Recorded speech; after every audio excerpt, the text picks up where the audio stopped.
Lord. Praise to you, Lord Jesus Christ. My friends, our gospel reading for today contains one of the most tragic figures in the entire Bible. He is known as Bartimaeus, the blind beggar. Now, we would assume that Bartimaeus was actually his real name, but it really is not a proper name at all. It was a word that simply meant son of Timaeus. So apparently, the man had so little regard that no one either bothered to learn his name or he had no name. He was just known as the blind son of Timaeus, who spent his meager life begging on the streets of Jericho. He appears in the gospel because Jesus and the crowd gathered around him happened to be passing by the place where he was seated. Well, when Bartimaeus heard the crowd, he inquired what was happening. On hearing that it was Jesus, whom he had somehow heard about, he began to cry out to him for help.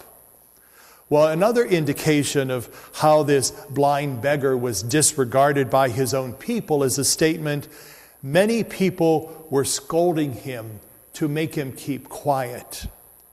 They feared that he might embarrass them. If Jesus asked for something from the man, or maybe the man asked something from Jesus, like a donation or a favor. In any case, they did not want their distinguished visitor and festive occasion disturbed by someone so insignificant as a blind beggar. But Bartimaeus persisted, and his cries were heard by Jesus. Now, Jesus could have ignored those pleas from Bartimaeus, and few would have noticed, and even fewer would have cared. But that is not how Jesus felt about people, especially the disadvantaged and the oppressed. Now, most of us like to think of ourselves as champions of the underdog, but that doesn't involve much commitment at times on our part. But what about the real underdogs, those who live at the bottom of the social ladder? They may be poor or sick or old or physically or emotionally challenged. Let's face it, people with real problems can be quite a bother to us. They cost money. They take time. To work with them is emotionally draining. They may be uncooperative or ungrateful. Most of us feel like the citizens of Jericho, who would wish that the outcast would just be quiet and go away. Well, Jesus doesn't share that sentiment. He invested most of his ministry into people whom the establishment considered unworthy of their time and attention.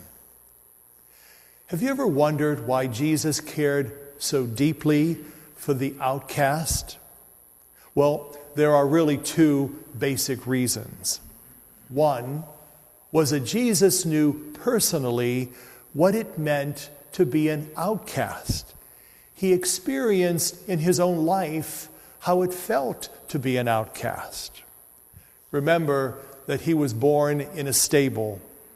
When he got back to his hometown for a visit, the congregation in the synagogue that day turned into an angry mob who wanted to kill him. To his own he came, but his own did not accept him, the Bible said. Jesus knew what it meant to be an outcast. And sometimes so do you and me. But we don't like to think about it because it's too painful of an experience. We have all been there.